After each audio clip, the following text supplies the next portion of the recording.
Hello, how are you? This is Rudy Lozano, broker for PRG Platinum. Thank you for joining us live and on Zoom. Um, I know it's been a long week. I've been doing this already 6 to 8 weeks, trying to get through these, navigate these changes with you guys. Um, my commitment to you guys is to continuously provide you with the knowledge that you guys need, as well as the problem solving and the direction of our company of how we're going to handle these changes. So I'm going to cover the concessions. The concessions becomes the third bucket on where you're going to be able to get your compensation in dealing with these NAR changes. So um, let me double back. I mean, obviously, you guys know that we have a full week of training. It starts with Monday with taking on the listing, uh, pricing the property correctly. When taking on the listing, I want you guys to negotiate from a position of strength, not weakness. You guys are coming in when you guys sit down with the seller. Um, you need to be able to call or command 6, 7, and 8% commission rather than 654, because there is a chance that you could be involved in intermediary. Why would you want to do two jobs for the price of one? They don't do that at a regular job. Nobody takes on the responsibility of, your neighbor, and knowing that you're not going to get compensated for it. So realtors are resilient. The market is very challenging right now. Numbers are not. I mean, you could listen to the media all you want. Try not to. And if you do, please listen to 2, 3 channels. But at the end of the day, what you guys need to pay attention to is business journals such as like Inman, which is real estate specific, as well as anything and everything having to do with real estate. Even our local business journal of, if are they jobs, is there movement, are there mergers and acquisitions. You have to expose yourself to what's going on in the marketplace, because I mean, you really need to be the local expert, and the knowledge that you're gaining can't be based on opinions of others. It has to be factual on what's going on in our marketplace. And let's be honest and brutal, guys, the economy is not doing good, but with this settlement, it's helping us, because then all of a sudden, um, DR Horton last week published their numbers for last year as well as year to date. DR Horton published that they're 12% behind last year's numbers. Guess what? They're the number one builder in the country. So if DR Horton's not having the year that they anticipated to have in 2024, individual businesses, individual realtors, a business within a business, we're not having the year that we anticipated to have, or that it was projected to have. So, with that being said, last week we got, as I was sitting here teaching the class, I started to get bombarded from different salespeople that I deal with at DR Horton and at other communities, telling me effective immediately all DR Horton homes are 7%. That is a clear indication that the company, and it was before they published their numbers on Friday. So it happened on Monday, Tuesday, Wednesday, Thursday, before they published those numbers on Friday evening, released them, so that way they would have a cooling off period through the weekend. But then they're still bombarding you, letting you know, bring your qualified buyers to our communities. So this horrible economy is the best thing that could have happened to the real estate community with this NAR settlement in front of us, because then for sellers that think that they don't have to pay a realtor a commission, they're going to find out that their properties are going to sit. It boils down to that. So once again, Monday we covered listings and pricing your house correctly. On Tuesday we covered the contract, which was VA. And remember, on a VA, a seller can pay title, survey, home service plan, and 4% towards closing costs. Okay. In addition to 3, 4, 5, 6, 7, 8% compensation paid from the veteran to the buyer's agent in the event that the seller is not offering compensation. So you can get it from the seller. The compensation comes from a number of buckets. Number one, the seller, or if not the seller, the builder. If not the builder, you're a master negotiator. You have 4% to collect. You need to collect it from in concessions. Furthermore, the concessions can be mixed. The 4% might be, if any money is left on the table, it can be used to pay compensation. Furthermore, you can write in special provisions or through your buyer's rep agreement that that the buyer who is a veteran will pay you your compensation. A month ago or 6 weeks ago, VA, on a VA that was considered a non-allowable. You could not obtain compensation from a veteran.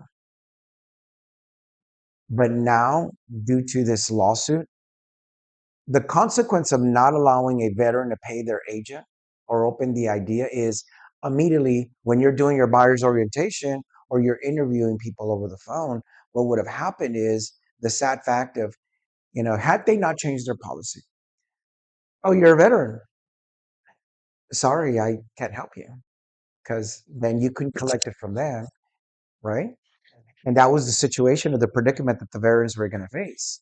Now, once the market, because right now, nobody needs to worry about it, in my opinion. The economy continues to deteriorate. Doesn't matter what the media says, it's businesses at the local level as well as the national level dictating and telling us based on what they're reporting to the New York Stock Exchange as well as to their stockholders, the people that are investing in their firms. Even Elon Musk lost billions of dollars this past week. The economy is doing bad. It considered a godsend, to be quite honest with you. It's been rough, it's tough, right? Everybody's closing less business, but at the end of the day, just know that it's helping us to combat that discussion because we need to plant the seeds now with the seller. Oh, you think you don't need a realtor? Try selling your home, hey, for sell by order. Try to take on a listing and not pay compensation to the buyer's agent. Who's going to show up? Because they're going 80 miles an hour heading out to no, no, no, no, I already know which house you're going to buy. Rushing them to a new home community, trying to bank in on that 7% compensation. So a weak listing agent not upholding their fiduciary duties to their seller what is going to get them a lot of work and no compensation. Because if you think you're going to sell the house on your own, it's not going to happen. You need a team of people, and in this case, through intermediary, which is tomorrow's class, you need 200 people to help you boost that property, market that property, do open houses, and do everything, and hopefully bring a qualified buyer to you. So in our office, our philosophy is that nobody is to take a listing without it being full compensation. Because then, number one, you're going to get fired if you don't take it eventually, right? Mr. Seller, if you think you don't need a buyer's agent, or you do because they're the ones that are going to bring their qualified buyer so that way you can accomplish whatever you want and need and take that job in across country where you're going to get paid significantly more money. You're going to lose opportunities by not paying compensation. All right. So Tuesday we covered the contract. Yesterday we covered the compensation, the short form on a open house, the long form when you've decided that, hey, I like you. I think I'm going to work with you. We did the short form at the open house, but I'm needing to do the long form. And I'm going to go ahead and put on here. I don't know if our journey is going to take us 1 day, 30 days, or 6 months, or 2 years in finding vacant land, installing utilities and septics and wells, and then deal with custom home builders. Your journey could be 1 day or 30 days, or it could be 2 years. So once again, guys, my recommendations on Wednesday are up to 3 and 4% commission to include your retainer fees or additional fees for those of you that have already been collecting more than what the norm was. You know, that conversation has, our conversation has always been the commission and the prices everything is negotiable in real estate. That some people ran into the wrong people and said, "Oh no, that's the way we do it, and it is what it is." That's what created this mess. The compensation's always been negotiable. Everything's been always negotiable. And furthermore, the compensation's been included in the price. The seller thinks that they pay it, but no, the buyer pays it. If they offer full price and the price is priced correctly and the market supports value because they're sole comparables, it's been included in the price. Because in the future, and I talk about this frequently, is that if the seller doesn't pay compensation, there will need to be an adjustment downward, apples to apples comparison. So, so here we are dealing with the financing today. Uh, but it's important that we reference the beginning, taking on the listing, as well as knowing how to write up those contracts. The cheat sheets that you have today have to do with seller concessions, whether you're going FHA, VA, USDA, and conventional. We're going to focus today specifically on VA financing. Because who doesn't like veterans, right? Guess what San Antonio's called? Military City. Okay. I had the honor and the privilege to attend my brother-in-law's funeral on Tuesday. He was he served in the U.S. Air Force, retired as a chief after 26 years of service, and he actually served in Vietnam and won the Purple Heart, and he won the Bronze Star. Uh, so when it had been a long time since I went to a military funeral. It was a spectacle, with fired gunshots fired, and those three bullets stand for honor, integrity, and duty that they gave to my sister, as well as the flag that's folded beautifully, like and then they said on behalf of the U.S. president, to your husband, Mr. Hovermill, to my sister-in-law. It was beautiful, beautiful, beautiful, beautiful. So, do we love veterans in San Antonio, Texas? We do, we do, guys. So, I definitely recommend that you guys take your continuing ed, get your designations. Remember that at PRG Platinum, I believe in knowledge and education and always being in the pursuit. Remember that we have $300 tuition reimbursement, for you guys to obtain your designations. So um, my recommendations usually are GRI, CRS, pricing specialist, as well as ABR, which is now being offered through as a free course through NOR and TAR. Uh, and furthermore, the military relocation specialist.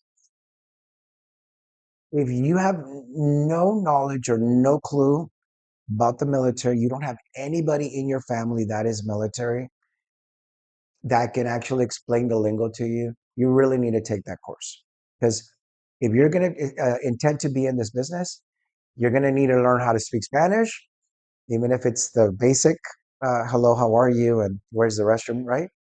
Uh, as well as you're going to need to know a little bit of the lingo. What is a DD-214, entitlement, certificate of eligibility, those kinds of things. Get familiar with the lingo. I think that the coursework does have a glossary and stuff, and you also can Google, and they are different YouTube channels that specifically address how to work with a veteran. That the MRP designation just scratches the surface, so that way you don't look like you don't know anything at all. It's a start. Okay. But like I said, join military groups, talk to people that have been in the military that have an interest. There's a lot of things that you can do so that when you get in front of, a spouse or the active duty or retired, you know the lingo. Okay. So that would be one of the recommendations that I would have for you, the designation. Um, so, like I said, when you're negotiating an offer, the max compensation is four, but in special provisions or an agreement already, because your contract already states through an agreement, through agreements negotiated prior to this contract, There's already agreements in place. And what they're referring to is the exclusive right to list, which is the responsibility of the listing agent, as well as your buyer's representation and your information about brokerage services must be executed the day that you meet your people. So I'm going to go ahead and talk to you now. We're updating checklists and everything. This will take effect August 1st. You guys will no longer be able to turn in your packages within 10 days of closing. You're going to be required to turn in your package within 10 days of you going under contract. Because now, because there is a chance that compensation will need to be covered by the buyer, that we can't allow your deal where somebody's forgetting the compensation or that it's blowing up uh, um, for you at the table. We're going to have to do our due diligence up front because because then even talking to Maribel Velasquez she's the branch manager, the head escrow officer at DHI Title. She happens to be a dear friend of mine through the years. I've known her for over 24 years. She's a good friend of mine. So we talk frequently because we do a lot of DR Horton homes. Love DR Horton. I'm his number one builder. But anyways, um, in talking to her and strategizing um, the process, the procedure, the protocol, who is driving the settlement statement right now or the closing disclosure is the lender. The lender tells the title company, these are our instructions, these are our fees, our escrows, this is the insurance. You know, the lender is driving the settlement statement. So conversely, we had a file recently at DR Horton, and that was the reason I had to call Maribel, is that there was an amendment to the buyer's rep agreement um, that changed at the table. And all of a sudden, her response was, well, the lender didn't know about it. The buyer was already short on funds to close. So if you're going to charge compensation now or in the future, because we are not going to be responsible for your compensation, guys. Conversely, we had a deal the other day, guys, that the agent lowered the price, got title survey, home service plan for his client, and $10,000 in concessions. But $1,500 of those $10,000 was his admin fee or transaction fee that he charged to the buyer because he doesn't charge 3%.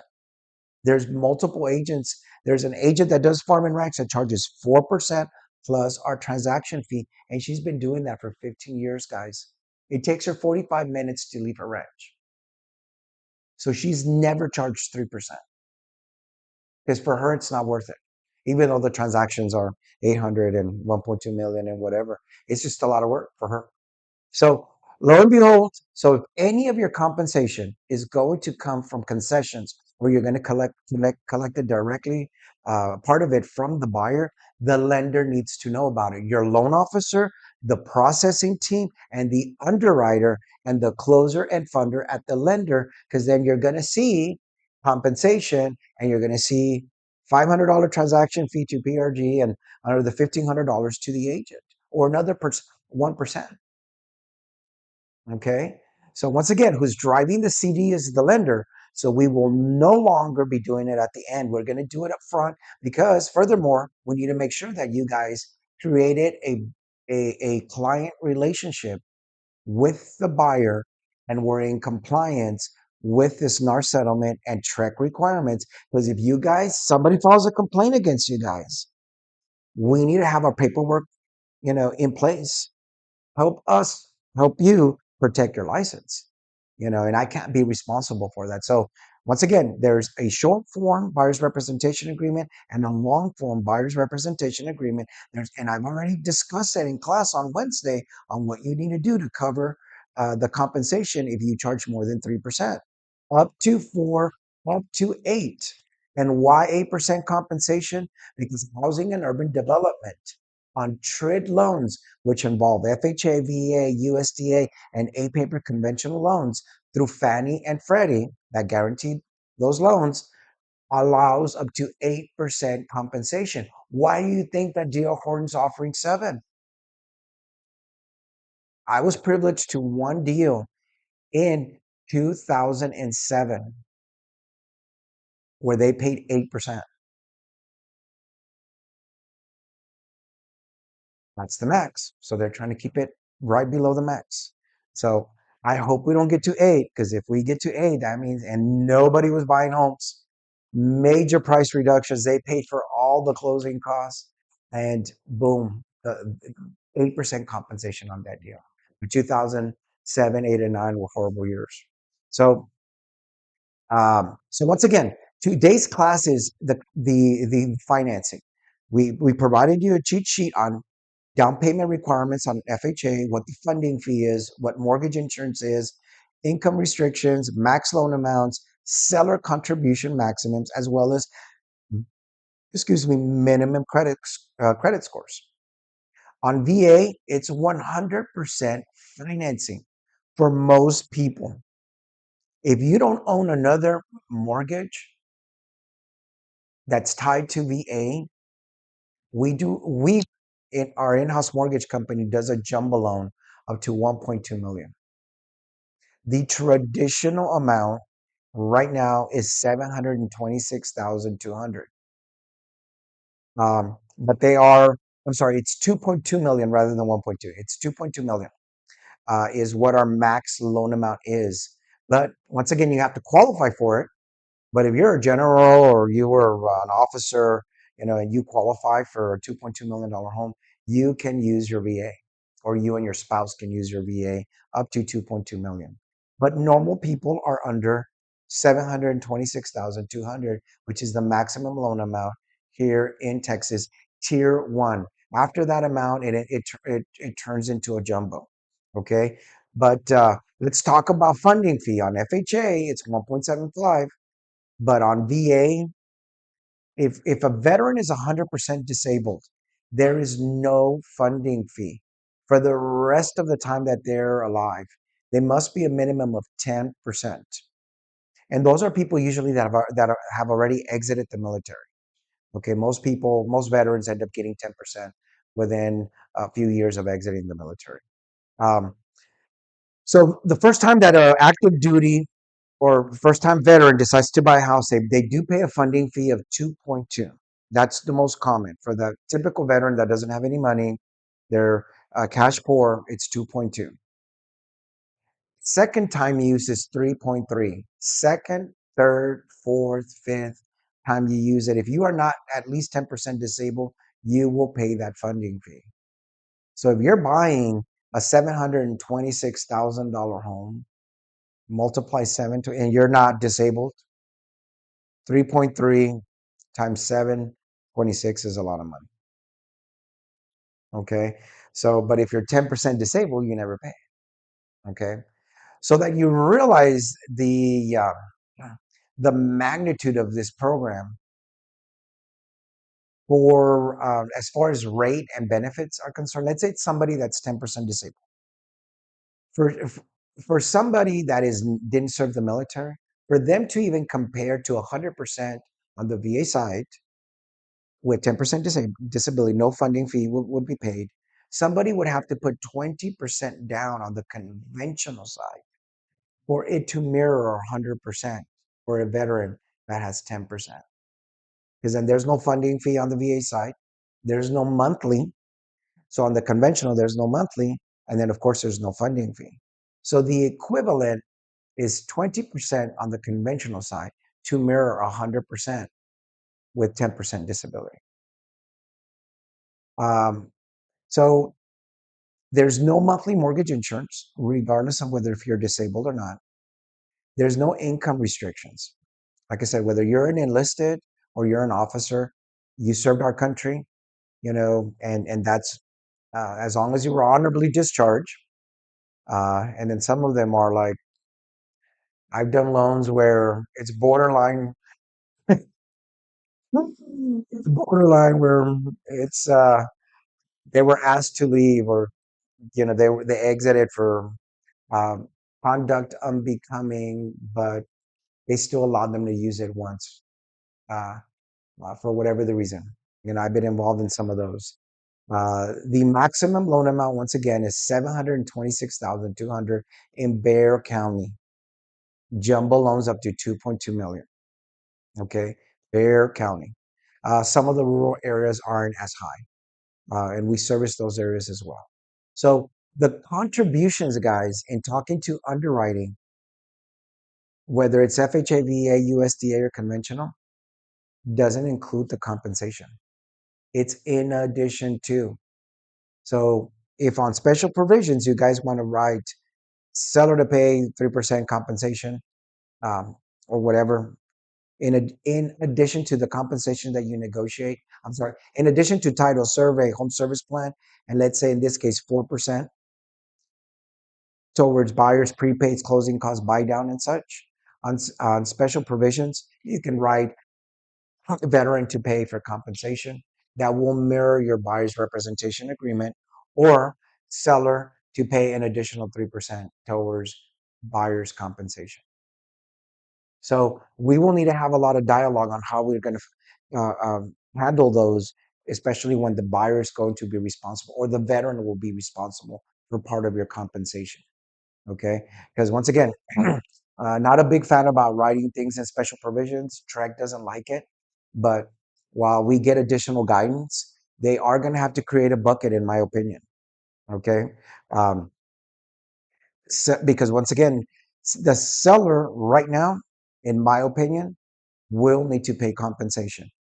There's a lot of people that aren't with me on this, but as long as the market continues to deteriorate, um, realtors keep on taking their clients to the new home builds, um, or to agents that are smart. You need to be able. Your job is to market a property, okay, and of course, hopefully attract a buyer when you're the listing agent, right? Because when you guys call me on the listing side, I will always tell you to do three things. Number one, lower the price. If your price isn't attracting anybody walking through it, your price is obviously being rejected by the marketplace. You need to do consecutive uh, reductions where a buyer would be where you're bringing a buyer and a seller to have a meeting of the minds, right? So if nobody's walking through your house, the price is crucial. There's not anything that the price can't fix, regardless of condition. Even a dump priced right will sell for the right price, right? So price, I will always tell you to offer more concessions to cover closing costs and down payment and buy downs and everything. And number three, I will tell you amend your listing agreement. And if you aren't paying 3% commission, you better raise it to 3%. And if you're at 3%, you better amend your listing agreement to offer bonus. Because trust me, guys, here at PRG Platinum, we're a 100% brokerage firm. We're a transaction company, but we're not a discount firm. Okay. However, there's other companies where, you know, half a point on a $400,000 deal is $2,000. So if you're paying 2.5, guess what? They might not show your listing just because they're already starting at a lower value or commission, right? And then it adds up through the year. How many of those are you going to be able to do and still stay in business? So one or two or two and a half. Hey guys, people have already been negotiating more compensation even before this NAR settlement because they know the value of their time. And then number two, there's been agents that have never collected 3%. There's brokerages right now that there's some guy offering $6.99 just to activate your listing. They activate it. They say it's limited listing service or something or other. Don't call me. Don't text me. You need to call the seller. The seller needs to negotiate the offer directly. Limited listing service because you took a discount doesn't exempt you from honoring your fiduciary duties to your seller. So I'm not a fan of that model. Okay. So don't do it to yourself because then nobody is going to want to show your house. Number two, nobody works for free. Nobody's going to bring their highly qualified candidate or cash buyer to your doorstep, if you don't pay full compensation. And everybody's tight. Everybody's tight. You know, every title company, every mortgage company, every builder, everybody's struggling with this economy. But Like I said, honestly, it's the best thing that could have happened to the real estate community because it will let sellers know that if you don't pay realtors, realtors will not bring their buyers to you.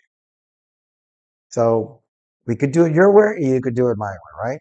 If you need to be somewhere, you need to pay. Okay. Otherwise, you're going to end up losing opportunities. And that, how much is that going to cost you? But, anyways, um, just know, guys, that VA is very unique. There is no credit score requirement. Anything under with no score or even under 580 can be manually underwritten. The VA lenders have to police themselves. So, I mean, we want to get them better pricing, right? So, I mean, obviously, we want to help a veteran increase their credit score so that way we can get them a better rate. Because, I mean, it's a 30-year mortgage, right? And many of the veterans end up staying in their homes more longer than the traditional population, especially if they're already retired and stuff. So once again, there's I mean, we take exception to charge-offs and profit and losses. You know, if the wife is working but she has car credit, and she's working but has three car payments, as long as she's making enough money to cover the car payments, we take exception to all that debt. But we need to document that the wife works. She needs to be on the deed and on the closing disclosure. But if she has her own debt but has her own income, we will take exception to her debt. The veteran doesn't have to carry it like on an FHA. Because if the wife is working but has crap credit on an FHA loan, the husband has to carry all the debt, even though she's working, and even on USDA. And of course, on conventional is just off grid. You know, if one person wants to buy the house, we don't.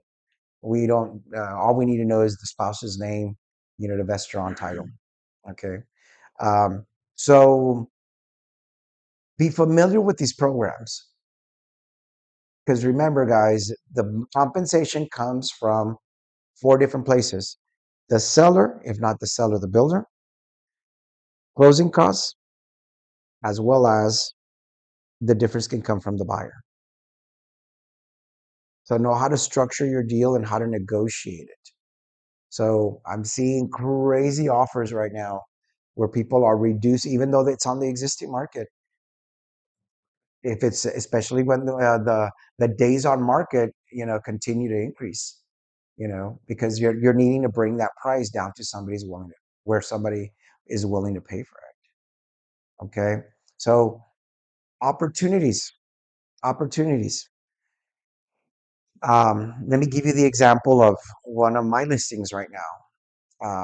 I had to take on the listing because there was an agent in our office that passed away. He had it listed at 425 at the request of the seller. He passed on. I had to step in. Um, and First thing that we did is we lowered the price from 425 to 399. They wanted me to do an open house. I said, "No, I'm not doing an open house. I'm not going to waste my time.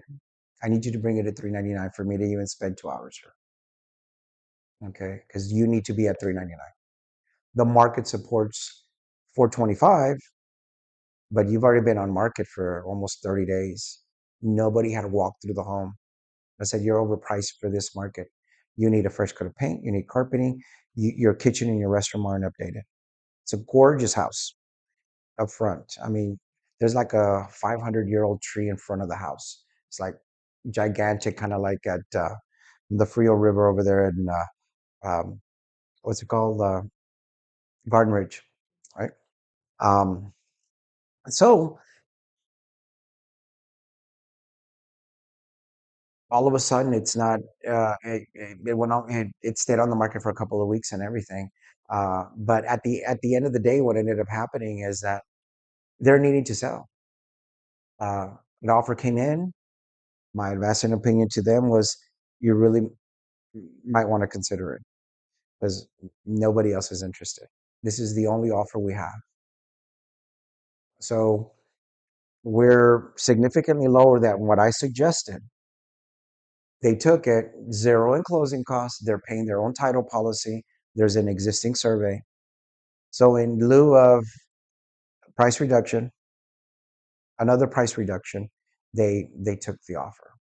Uh, but it's highest and best use of their time, money, and resources, because it's almost a 4,000 square foot home sitting vacant, and once again, gorgeous layout, everything about it needs some updating.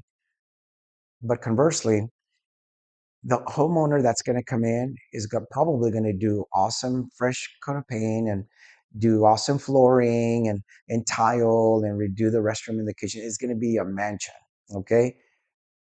But what are you getting in the new home market? And that's one of the things that I wanted to talk about today, is that y- the builder will continue offering you compensation that you can't overturn or overlook, especially because their job is to attract you, the realtor. They get it. They want realtors to bring their highly qualified candidates to their communities because they have a lot of staff, they have a lot of overhead. They don't want to lay anybody off, you know, because then if they do lay them off a year from now, who's going to build their homes, right? So they're better off taking a loss in 2023 and 2024 till the economy takes a turn, but then they get to keep all their people because the market will recuperate. It's always cyclical. Okay. But at the end of the day, the existing market's being neglected. Right now, it's to the advantage of the realtor community. I mean, because people are going to learn the lesson very quickly. Because, I mean, once again, there's already a major company, and I don't mind and if they do, they're more than welcome to call me. Open Door, 0% compensation on all of their homes throughout the country. 2.65 credit to the buyer for closing costs. Only. They don't pay title, they don't pay survey, only 2.65. Why would you show that house when you can get title, server, home service plan, and 3 and up to 6% closing costs? And then 0% compensation? Why would a buyer that's reasonable, because they're not lowering the price on their homes, because they need to make money too, but then they're going to realize that if you have to keep a house for 3 and 6 months or 12 months, you would have been better off paying the compensation. But the CEO or the owner of the company has taken this horrible policy, not backing up the realtor community. And here you have the CEO of DR Horton, the number one builder in America, taking the philosophy is that I don't care what the story is. You take care of our realtors. You take care of our realtor community. Who are you going to embrace? Who are you going to remember when the market gets good or bad? You're going to remember, it's a business philosophy. Okay. So once again, remember who your friends are and remember who your foes are. Because remember, guys, you have to do a listing orientation and a listing appointment to determine if you even want to take on the listing. Because if it's a dump and it's clutter and they're a hoarder, I have turned down listings. I'm like, no, you get rid of all of this and maybe I'll consider, and you know, right? Well, now you have to make the business decision on whether you're going to take on a veteran, that if you're going to take on a buyer, many buyers are cash poor in San Antonio, right? San Antonio has parties on Sunday and Monday. People can't even wait till Thursday. There's margarita time are you needing to go to Margaritaville? Right? I mean, it happens every day, right? The restaurants are jam packed at happy hour. People in San Antonio, Texas, don't have any money because there's always fiesta occurs 365 days a week. So they don't have any money. Let's be honest. And then they're eating out, spending money that they don't have. And now people are living off credit cards. So then they all of a sudden they get married and have kids, and now they need to buy a house and they don't have any money. So you guys are going to have to make a business decision. Do I even take somebody on if they're flat out telling me they don't have any money? Or you need to strategize, right? You have to do a buyer's orientation. And at your buyer's orientation, they better come in. I'm like, I'm needing to see you in person. Or when I see you in person, you need to log on to my lender's website, upload your financials. I'm needing to make sure you have income, assets, and credit. I'm needing to find out if you have money for your down payment, your closing costs, and possibly my compensation if if I'm going to decide to take you on as a client, right? I mean, you can finagle that. Well, I'm going to try to get it from the seller, from the builder in closing costs. But if there is a chance that you have to pay my compensation, I'm needing to make sure that you have the ability to do so because I don't work for free, right? So once again, by doing your buyer's orientation, you have to determine if you're going to take somebody on as a client and create an environment of, I mean, do you want to help them? Are you willing to work for less? As well as strategize with them because that is when you do your buyer's orientation on the process from beginning to end, and there's several flyers on TAR and NAR, different title companies give it to you what the process is. Um, but the buyer's orientation to me happens to be one of the most important ones. Because why do you want to work in 100-degree weather when you don't know if the people can buy? Or, you know, uh, right now everybody's wanting to take VA and FHA and USDA and conventional loans, right? When the market improves, no, if you're submitting a VA loan, it might play second fiddle to a conventional loan or a cash deal, right? But right now, companies like Homeward aren't working. Open Door is not working. I wouldn't doubt it that if the market deteriorates, they hold on to more inventory. They might not be a force to be reckoned with by the end of the year because they're neglecting the number one community that is always constantly engaged with buyers and sellers, and that is the real estate community.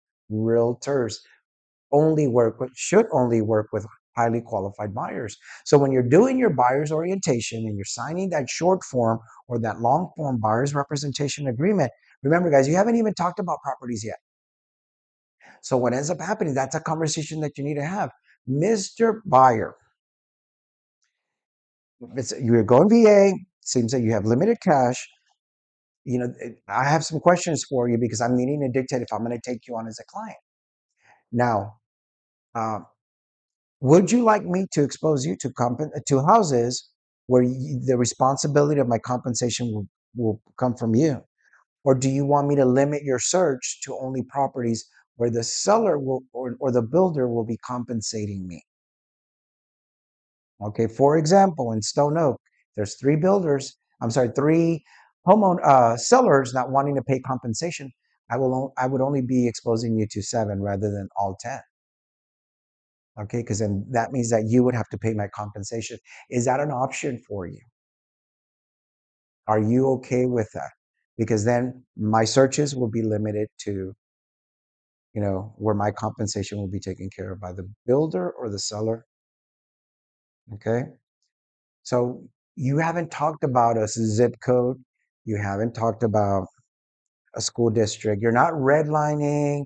You're let's not even talk about steering. Let's not talk about not upholding your fiduciary duties. Your fiduciary duties is to meet your client's needs and interview them to ensure that you're in sync to their needs. If they're telling you they want a certain school district, it's the same thing as, well, you told me you didn't have any money. That's the reason I didn't expose you to that. Or, hey, I told you the master needed to be down. What are we doing looking at the house that has all the bedrooms upstairs? I have a bad knee. You're not listening to me. So, same thing. Hey, I'm only exposing you based on the criteria. And one of them is square footage, school district, being close to major highways, a 30-minute commute to your job, but also only inventory where the seller or the builder were going to compensate me for my services. Okay. I'm a master negotiator. I'm going to try to get you, worst case scenario, I might have to get it from the concessions. And conversely, if you get it from the concessions, especially on a FHA or USDA loan, which is 6%, um, 1 point or 2 points can go to your compensation, but the lender needs to know about it. Okay. We need to know about it up front. Make sure you're in compliance. We'll get the CDA out to you guys. It is your responsibility. As of August 1st, Mr. Clint, our compliance manager, will deliver the CDA to you guys, and it is your responsibility to deliver it to the loan officer, his processing team, and that processing team needs to get it to the underwriter. The underwriter needs to know about it, make sure that your conversations were had with your loan officer, and the closer and the funder in the back know about it because somebody took the time to put $2,500 compensation from the $10,000 closing costs that were negotiated. And then everybody knows about it because who is driving the closing disclosure? The lender. It serves no purpose on Mr. Clint get a CDA. Nobody looks at it till the day of closing or when the deal's already funded. It will not be our responsibility to collect monies on your behalf. We're going to send it to you, and your paperwork must match. So if the seller's paying 3 and you're collecting another point plus a transaction fee, it is your responsibility to ensure that we know about it and our CDA reflects that, and you deliver it to title as well as the lender. Okay? Because it is your compensation. You're a business within a business. Okay? We have an army here to help you, but at the end of the day, it's your compensation and you guys need to fight for it. Okay? Make sure everybody knows about it. There cannot be a breakdown of communication because I will not be taking it out of Mr. Clint's salary. I'm not even going to want the discussion. For those of you that turn in your packages within 24 hours, that can't happen because you trust me, it's going to cost you money. Okay, do it up front. Be prepared. Don't allow your transaction to blow up because we had an agent that had to forfeit a $1,600 fee that he has already charged historically, but the lender didn't know about it. Title hadn't even looked at the CDA. Well, I wasn't going to write a check for it. I'm like, okay, I have a million other things to do now. I have to babysit the realtor's commission. No, guys, no, that is not highest and best use of our time, money, and resources internally. But if your money's going to be at risk, shouldn't that be your biggest investment? You've already been showing houses in 100-degree weather. You've already packaged the deal with the financing, negotiated it, with the seller or the builder, and all of a sudden you've already forecasted what your compensation is going to be. Bless the CD. Let's make revisions up front so that way you guys don't leave any money on the table. You have my personal commitment to use all our resources to help you, but help us help you. That's the reason we're changing gears and requiring your paperwork for compliance reasons with this NAR settlement, as well as with TREC and TAR, because we don't want any ethics complaint, because you guys will not be able to change, things at the table. Because then if the buyer goes, fine, I'll freaking pay that $1,500 and you sprung it on them at the table, I can guarantee what's going to come is a complaint with TREC. And they're not going to mess around.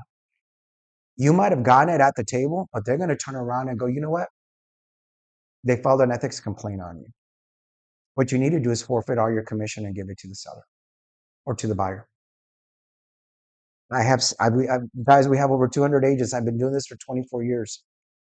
What happens usually is that they make when somebody is sanctioned, they have to do continuing education, whether it's an ethics class or a property management class, because they mismanage property funds or whatever. Um, now you will have to sit through 4 or 8 hours of additional coursework, because if you didn't get it, you need to go get it again, and now you need to provide another certificate. You might have to take an ethics class or whatever, 4 hours or 8 hours. But one of the usually when they sanction you, they make you give back the commission to the buyer or the seller because you didn't uphold your fiduciary duties. You didn't have a buyer's representation agreement. Because remember, guys, what a listing agreement is and what um, a buyer's rep agreement is, it's an employment contract. And if you told the buyer or the seller that you were going to charge them 4 points and 6 points show up at the table, you can't collect money that the client didn't agree to pay. Wouldn't that fall in the bucket of theft? That's an ethics complaint. Trust me, I can guarantee you that TREC or TAR or NAR or whatever agency that they take this up with, or attorney or whatever, will force you to reimburse all of your compensation because you acted not in good faith as well as involved in deceptive business practices. Okay. I want to end the day with this is that remember that we are fiduciaries licensed by the great state of Texas through the Texas Real Estate Commission. In the event that you are involved in fraud or misrepresentation, who gets to enforce the occupational code? Who gets to enforce the occupational code is the Attorney General of Texas. You don't want to mess with them. You don't. I don't. So my job is to keep you guys in compliance. And with that being said, if you guys have friends or people that you know at other brokerages that don't aren't getting the love and support from the brokerage, they're lost, encourage them to come. I'd rather help another person at another office ensure that they're in compliance if there's a chance that we're going to have a transaction with them. This isn't the time that, not to help folks. Okay, help other people. Don't kick them in the ribs. Remember what their role is, because if you do nothing and you don't even know how to write up a contract, and you're the listing agent in this office for somebody that works here or the other 14,000 people, I'm going to tell you, what are you talking? My first thing's going to be, what do you mean you're upset at them? They're bringing you a buyer. I'll write up the offer. I gladly write up the offer for somebody bringing me a buyer, so that way my seller can sell and the seller can go buy another home. You're gonna let two transactions die because you didn't want to help your friend at another company? Don't do that, guys. Think outside the box.